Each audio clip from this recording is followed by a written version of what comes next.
Bismillah walhamdulillah wassalatu wassalamu ala rasulillah. Assalamu alaikum everyone. Today we're going to translate an aphorism from a well-known text by Ibn Ata'illah rahimahullah ta'ala, the Hikam, a book of wise sayings predicated on the Quran, the Sunnah, living its guidance and tasting its fruits. Here he says, خَيْرُ الْعِلْمِ مَا كَانَتِ الْخَشْيَةُ مَعَهُ, and خَيْرُ الْعِلْمِ mudaf wa mudaf ilayhi fragment, and khair meaning good, right? But in this context, it expresses the highest quality of something. So not just good, the best. So khayrul ilmi, al-ilm, knowledge. So the best of all knowledge, right? The best knowledge is ma. And ma in the Arabic language has many different uses, right? But here it's used to connect the subject of the sentence Khayrul ilm to a relative statement, acting as what's called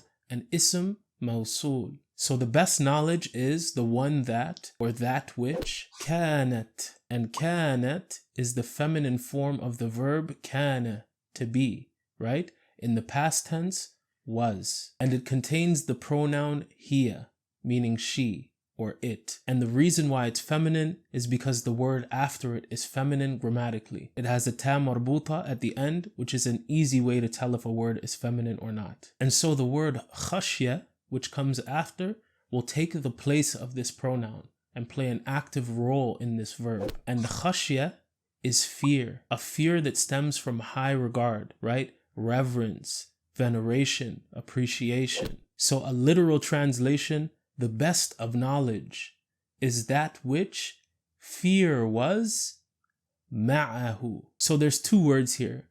Ma'a, with, right? Which impacts the ism after it and creates this form of association, right? An idafa fragment. And the pronoun huwa, he in its attached form.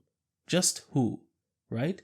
But here meaning it, referring to al-ilm, which is masculine grammatically. So to clean up this translation and put everything together, the best knowledge is the one accompanied by fear.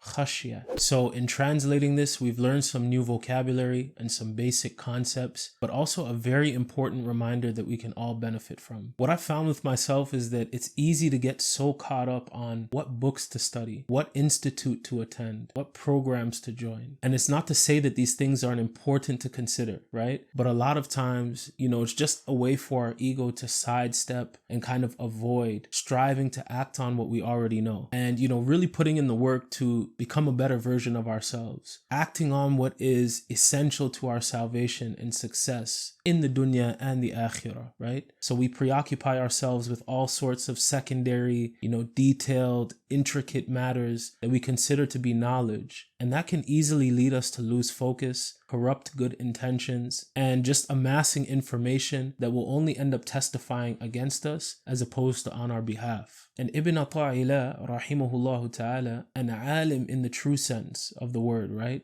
A term that we kind of throw around loosely today. A muhaddith, right? Faqih, deep, profound knowledge of the Quran, the Sunnah, but also applying that knowledge, right? And he's not saying, study this book and then this book from Sheikh so-and-so and such, and then move on to this, attend such and such university or school or program, they have the best curriculum.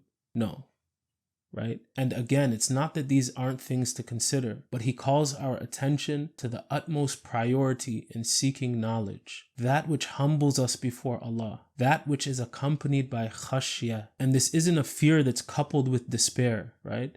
That's a shaitani fear, right? This is fear that's balanced with hope. And the early Arabs would actually use the word khashya to signify hope. So we fear being distant from Allah, right? We fear being taken to account for our disobedience, the sins that are hidden from the eyes of people. We fear losing His love, His guidance, His protection, His help, right? We feel a sense of shame before Him, right? That He's given us all of these gifts, all of these blessings, these faculties, hearing, sight, and these are all things that we use in disobedience to Him. But we also have hope in His forgiveness, right? Hope in His mercy, hope in His rectifying our inward and outward state, hope in His accepting our repentance and turning our sinful actions into good ones. And lastly, this is how Allah Ta'ala describes the ulama, right? The knowledgeable in the Quran. Only those who have knowledge fear Allah. In other words, if what we're learning doesn't bring about this full, complete awareness and recognition of the magnitude of Allah Ta'ala's greatness and magnificence in the heart, in private and in public, then this knowledge is useless. It's merely information. We're no different from Google. So we ask Allah to protect us from knowledge that doesn't benefit, from hearts that aren't humbled, from actions that aren't elevated, and from prayers that aren't answered. Allahumma inna na'udhu bika min ilmin la yanfa' wa qalbin la yakhsha' wa amalin la yurfa' wa du'a'in la yusma' wa sallallahu ala Sayyidina Muhammad wa ala alihi wa sahbihi wa sallam. Subhanak Allahumma wa bihamdik ashhadu an la ilaha إلا أنت أستغفرك وأتوب إليك. السلام عليكم.